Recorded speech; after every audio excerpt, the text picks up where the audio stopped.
Okay, Mr. Theophilus, back again with you today. One thing I want to say before I jump into the video, I want to say thank you to anybody who sent me a happy birthday email. Anybody who was involved in the video that was sent to me, that was extremely sweet, very nice.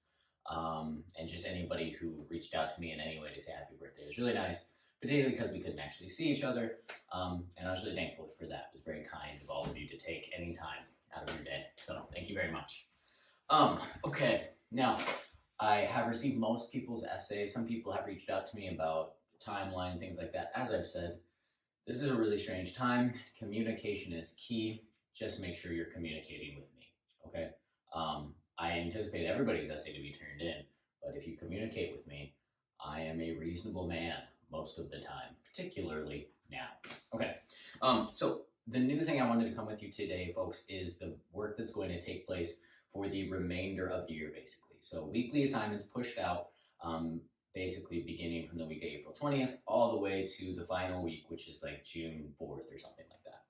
So that's quite a while. And what our assignments are going to be, it's going to be essay analysis. So what you are going to be given, folks, is you're going to have weekly essays, and by essay I mean a nonfiction piece written by a variety of authors. Some you've probably heard of before, some you probably have not heard of before. And analysis is going to be your job. You are going to analyze these nonfiction pieces with specific goals in mind. I'll go over those with you in a moment. So you'll have 5 components that you need to read through and try to identify. You'll have 5 things that you'll be trying to incorporate into a longish form analysis piece that you'll type up. And those will be pushed out. You'll have 1 pushed out to you every week at the beginning of the week and 1 due at the end of the week, right? The 1 pushed out at the beginning is due at the end. So I hope that sort of makes sense and gives you some guidance as to how this will be set up and what you'll be looking for. If not, I'm posting a document in the Google Classroom. I'm pointing down below if you're watching it in the Google Classroom that you can click on, and it will go over all this information as well in a very detailed, lengthy form. Right now, I'm just saying it to you, much like I would in the classroom. I would hand you that lengthy document, and then I would also talk to you so you hopefully understood the actual guidelines coming from my mouth. So, essays pushed out to you weekly, you need to analyze them, and this is what you need to analyze them for, folks. So, you are going to, first and foremost, be looking to analyze what is the purpose of the piece? What is the purpose of the author in writing the piece? Are they working to entertain? Are they working to emote, get you to emote? Are they trying to inform the reader? Are they trying to persuade the reader? Are they trying to do some other thing to the reader? Is it a combination of those things, which it certainly could be, and were they successful in doing so? So what is the purpose, and were they successful in doing it? And you would write your own analysis of if the purpose was achieved, what was the purpose, and probably incorporating evidence to show, to support your claims, as always. Second thing you'll be working to do, folks, is identify what is the intended audience of this piece. Is it intended for adults? Is it intended for young adults? Is it intended for children? Is it intended for professionals? Who is it intended for? And how can you tell? Typically, you can tell based on the language used, the content of the piece. So you'll be trying to identify those things via reading it and telling me what you believe, your claim. Okay. 3, what is the tone set by the writer and the voice elements? This can be kind of tough. There are a few tone lists that will be attached below as well that you can consult to try and help you identify what is the tone set by the writer, and then what voice elements are incorporated to maybe help support that tone analysis that you found or the tone that they are placing into the piece. Additionally, what is the reader-writer relationship? I want you to identify that in that same there. How is it cultivated? Is it informal? Is it do they build a good rapport with you? Are they strictly there to just spew facts at you? Or is it more, are they confident in what they're telling you and it really gets you to connect with them? What do you think? Okay, and then support it with evidence from the piece. Number 4, identify 3 stylistic features in the piece and support each with evidence. Below on the lengthy sheet that is posted in the classroom, you'll see different types of stylistic features that you can pick out and identify. Ones that are listed there for you that are commonly chosen ones. So that is a great opportunity to pick 3 of those and then identify and support them with evidence. I'll go through an example in a little bit later that you'll see some of these in action, and hopefully that'll assist you. Fifth is just a personal response. What do you think of it? Did it connect to any feelings, emotions, beliefs that you've had before? Personally, how did all of this come together, and what do you feel, and what do you believe, and what do you think about it? So that one, relatively simple, just your own personal beliefs. Now, of course, folks, you got to support your understanding for almost every single one of these things with text evidence. Text evidence, we hit that over and over and over and over, and that's what you need to do. Most of the pieces are quite short, so that has some pros and cons to it. Meaning there's less stuff to pull from, but also it's not a super lengthy piece that you need to comb through endlessly and tirelessly for hours, though it will take you some time. And as always, this should be written in MLA format, approximately 2 to 3 pages. Some people will be sending me emails and saying, Mr. Theo, mine's a little long. Some people will be sending me emails and say, mine's a little short, Mr. Theo. And I will send them emails back and say, I hope that you hit all 5 of these key categories in your essay analysis. They are going to be due to turnin.com at the Thursday of every week at midnight. I think that that's a reasonable time. Hopefully you upload it before then. Hopefully you're not staying up too late.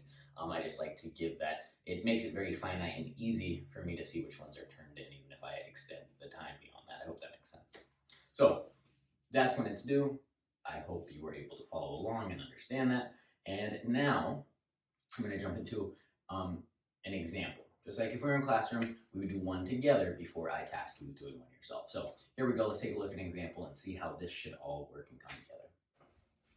Okay, through the magic of editing, I am right back with you. Now, an example of the assignment that you're going to have over the next basically 2 months of time, or a month and a half, that maybe doesn't sound as scary, is going to be done via the piece We Did by Brian J. Doyle. In class, we'd read it together. Right now, hit pause, read it. Go ahead, actually do it, hit pause, you know what it looks like. You can also hit the space bar, go and read it. Hit K. K is a really good way to pause, so always pause for you too. Hit it, go ahead.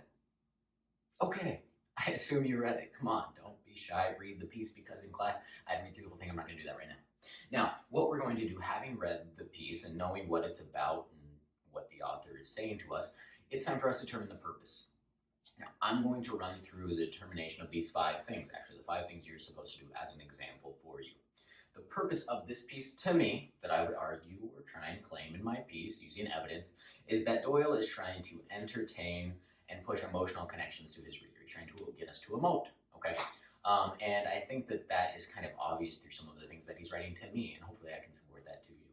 Now, I think the key idea is familial love and bonding, but as individuals who are either unaware or unable to express those actual emotions, particularly at a young age, and maybe due to gender roles in society. And I think early on, he kind of hooks us in with some exciting and entertaining language when he says, did we punch and hammer and jab each other as children, thrashing right away? That intrigues me and interests me and gets me to continue reading. A lot of that warlike language and he uses, I think, is very entertaining in a way to draw connections between what they're doing. I think he's really successful in his purpose to hook us, entertain us, and get an emotional connection. And I really think that emotional connection starts to come up later in the piece when he writes, maybe we use our hands to say things we have no words for, the things we so desperately want to say. I know I emotionally connected with that piece, and though I was entertained throughout the first 60-70%, right then, I think the meaning and the moral message started to come up. So I think his purpose is quite successful there in entertaining, but also getting me to emote. Moving on to the audience. The audience, I think this resonates more effectively with young adults to older adults. Because of that main idea, this bonding, this feeling, and not being able to properly express it, I think you have to have gone through that experience for it to really be most meaningful. And I think that his quote later on in the piece, or what he writes, our crashing and tackling and wrestling was about love. Obviously, if you hadn't gone through that growth, that point where it turned to, obviously you knew it was love at the time, but as a young kid, it develops often into real anger, it feels like. And over time, it is certainly, you identify, it's about it's love. And I think young adults and older adults can really connect with that message here.